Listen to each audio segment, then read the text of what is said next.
Chengannur ITI junction സമീപം കടയിൽ നിന്നും 40,000 രൂപ കവർന്ന പ്രതിയെ ചെങ്ങന്നൂർ പോലീസ് പിടികൂടി. മധ്യപ്രദേശ് ബേഡൂൾ ബഡ്ഗാവൻ മാണ്ടായിൽ ധൻരാജ് യദുവൻഷിയാണ് പിടിയിലായത്. ചെങ്ങന്നൂർ ITI ജംഗ്ഷന് സമീപം കടയിൽ നിന്നും 40,000 രൂപ കവർന്ന മധ്യപ്രദേശ് ബേഡൂൾ ജില്ലയിൽ ബഡ്ഗാവൻ മാണ്ടായിൽ ധൻരാജ് യദുവൻഷിയെയാണ് ചെങ്ങന്നൂർ പോലീസിന്റെ പിടിയിലായത്. ഒക്ടോബർ 21 വെളുപ്പിനു മേലേതിൽ സ്റ്റീൽസ് എന്ന കടയിലാണ് കവർച്ച നടത്തിയത്. സ്ഥാപനത്തിനു പിൻവശത്തെ ടിൻ ഷീറ്റ് പൊളിച്ച് അകത്തു കയറിയ ശേഷം MDയുടെ ക്യാബിനിലും ക്യാഷ്യറുടെ മേശയിലുമായി സൂക്ഷിച്ചിരുന്ന പണമാണ് പ്രതി കവർന്നത്. കൈനക്കരി സ്റ്റേഷനിൽ നേരത്തെ പിടികൂടിയ പ്രതിയെ കോടതിയിൽ ഹാജരാക്കി ജയിലിൽ പാർപ്പിച്ചതാണ്.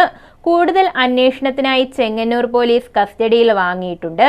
മധ്യപ്രദേശിൽ മോഷണ കേസിൽ പ്രതിയായ ഇയാൾ കേരളത്തിലെ എല്ലാ ജില്ലകളിലും കവർച്ചകൾ നടത്തിയിട്ടുണ്ടെന്നാണ് പോലീസിന് ലഭിച്ച വിവരം.